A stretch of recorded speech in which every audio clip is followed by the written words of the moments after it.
AP Bhavan canteen కు కాంగ్రెస్ అధ్యక్షుడు రాహుల్ గాంధీ వచ్చారు. రాహుల్ కు టీడీపీ నేత ఖమ్మంపాటి రామ్మోహన్ స్వాగతం పలికారు. ఏపీ పర్యటనకు ముందు రాహుల్ ఏపీ భవన్ వెళ్లడం ప్రాధాన్యత సంతరించుకుంది. ఈ నెల 22న తిరుపతిలో రాహుల్ గాంధీ పర్యటించనున్నారు. ఏపీ పీసీసీ ఆధ్వర్యంలో ప్రత్యేక హోదా భరోసా యాత్ర చేపట్టింది. ఈ యాత్రలో రాహుల్ పాల్గొనున్నారు. ఆంధ్రప్రదేశ్ కాంగ్రెస్ కమిటీ ఈ నెల 19 నుంచి 13 జిల్లాల్లో ప్రత్యేక హోదా భరోసా యాత్ర నిర్వహించనున్నారు. ఈ యాత్రలో భాగంగా 22న రాహుల్ గాంధీ వస్తున్న సందర్భంగా తిరుపతిలో భారీ బహిరంగ సభ నిర్వహించనున్నారు.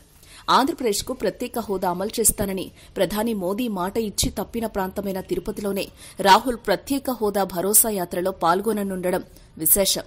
ఇక ఎన్నికలు సమీపిస్తున్న వేళ ప్రజల్లోకి చొచ్చుకు వెళ్లేందుకుగాను కాంగ్రెస్ సంస్థ అస్త్ర శస్త్రాలను సిద్దం చేసుకుంటోంది. రాష్ట విభజన పాపాన్ని మూటకట్టుకున్న కాంగ్రెస్ 2014లో మట్టి కరిచింది. అప్పటితో పోలిస్తే ఇప్పుడు కొంతమేర పరిస్థితి మెరుగుపడిందన్న విషయాన్ని కాంగ్రెస్ నాయకులు అంగీకరిస్తున్నారు.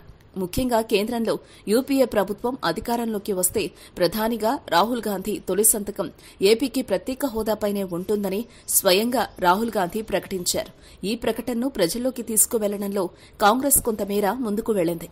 ఇదే క్రమంలో ప్రజల్లోకి వెళ్లేందుకు కాంగ్రెస్ పార్టీ ప్రత్యేక హోదా భరోసా ప్రజాయాత్ర పేరుతో మంగళవారం నుంచి బస్సు యాత్ర చేపట్టనుంది. ఈ సందర్భంగా 13 జిల్లాల నుంచి కాంగ్రెస్ నేతలు అనంతపురానికి ఇప్పటికే చేరుకున్నారు. అనంతపురం జిల్లా మడకశిర నియోజకవర్గం నుంచి యాత్ర ప్రారంభం కానుంది. 13 రోజుల పాటు 13 జిల్లాల్లో నిర్వహించనున్న ఈ యాత్ర మార్చి 3వ తేదీన ఇచ్చాపురంలో ముగుస్తోంది. మొత్తం 2251 కిలోమీటర్ల పొడవున జరగనున్న ఈ యాత్ర సందర్భంగా కాంగ్రెస్ జాతీయ అధ్యక్షుడు రాహుల్ గాంధీ ఈ నెల 22వ తేదీన తిరుపతి రానున్నారు. రాహుల్ రాక సందర్భంగా 22వ తేదీ మధ్యాహ్నం 3 గంటలకు తిరుపతిలో భారీ బహిరంగ సభను ఏర్పాటు చేస్తున్నట్లు ఏపీసీసీ చీఫ్ రఘువీరారెడ్డి తెలిపారు.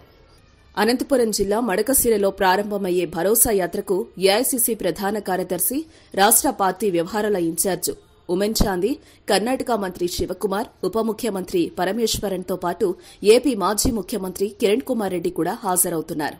వార్తావాణి న్యూస్ ఛానల్ ఎప్పటికప్పుడు రాజకీయ, సినీ విశేషాలు, స్పోర్ట్స్ మరియు సాంకేతిక పరమైన మరెన్నో విషయాలను మన ముందుకు తెస్తుంది. మరింత సమాచారం కొరకు వార్తావాణి న్యూస్ ఛానల్ ని సబ్స్క్రైబ్ చేయండి.